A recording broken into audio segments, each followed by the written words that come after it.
ఇప్పుడే జీ5 app download చేయండి. చూడండి మీ ఫేవరెట్ టీవీ షోస్ ఎప్పుడైనా ఎక్కడైనా. నువ్వేం చేస్తావో ఏమో యువరాజ్, ఆ కేదార్ మాత్రం ఈ ఇంటి వారసుడని ప్రూవ్ అవ్వడానికి వీల్లేదు. నేను చూసుకుంటాను నిషిక, నువ్వు ఊరికే గొడవ చేయకు. నేను గొడవ చేస్తున్నానా? చేతకాని మాటలు ఎందుకు యువరాజ్? కేదార్ దగ్గర తమ్ముడిగా బతకడానికి నీకు కుదురుతుందేమో కానీ ఆ జగదాత్రి దగ్గర నేను చెల్లెలిగా ఉండలేను. నిషిక చెప్పేది విను. నిషిక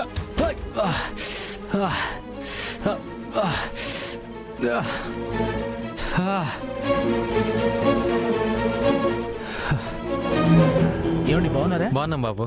కూల్ డ్రింక్స్ తాగారా? తాగాం బాబు. నేను వెళ్ళొస్తాను.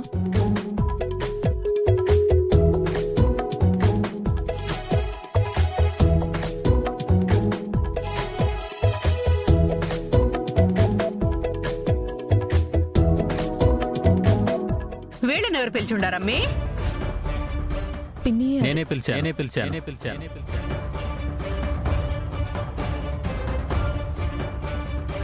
పెళ్లికి ఎంతో మందిని పిలిచాం. అలాంటిది ఇంతకాలం మన ఇంటి మనుషుల్లా మన ఇంట్లోనే ఉన్నారు. అది కూడా ఎదురుగానే ఉంటున్నారు. మనకు తెలిసిన వాళ్ళు వచ్చి వాళ్ళని ఎందుకు పిలవలేదు అని అడిగితే మన దగ్గర సమాధానం లేదు కదా వైజయంతి. పెళ్లి పనులు చూసుకుంటారని మేమే పిలిచాం పిన్ని. నిన్న లాయర్ వచ్చి కేదార్కి చెందాల్సిన సర్టిఫికెట్ గురించి చెప్పారు. ఈ రోజు వీళ్ళు పెళ్లికి పిలిచారు. ఇదంతా చూస్తుంటే ఏదో తేడా కొడుతోంది. అనవసరంగా వీళ్ళ నెత్తికెక్కించుకుంటున్నాను. దించేయాలి, తొందరలోనే దించుతా.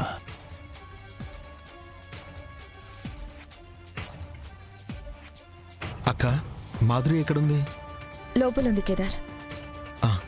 రాధాత్రి. అమ్మా కౌష్కి, పెళ్లి వాళ్ళు బయలుదేరారేమో, ఒకసారి ఫోన్ చేసి కనుక్కో. అలాగే బాబాయ్.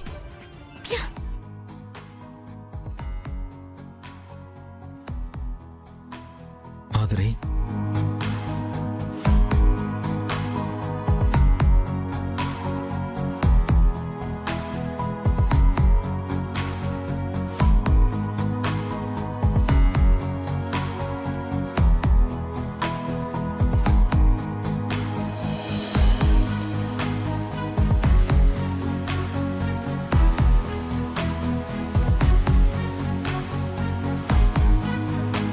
ఇప్పుడు హ్యాపీనా మాధురి? సూపర్ హ్యాపీ వదినా. నన్ను ఆశీర్వదించండి. నమస్తే అండి. హాయ్ బాబు. నమస్కారం. నమస్తే అండి. పెళ్లి వాళ్ళు వచ్చారు.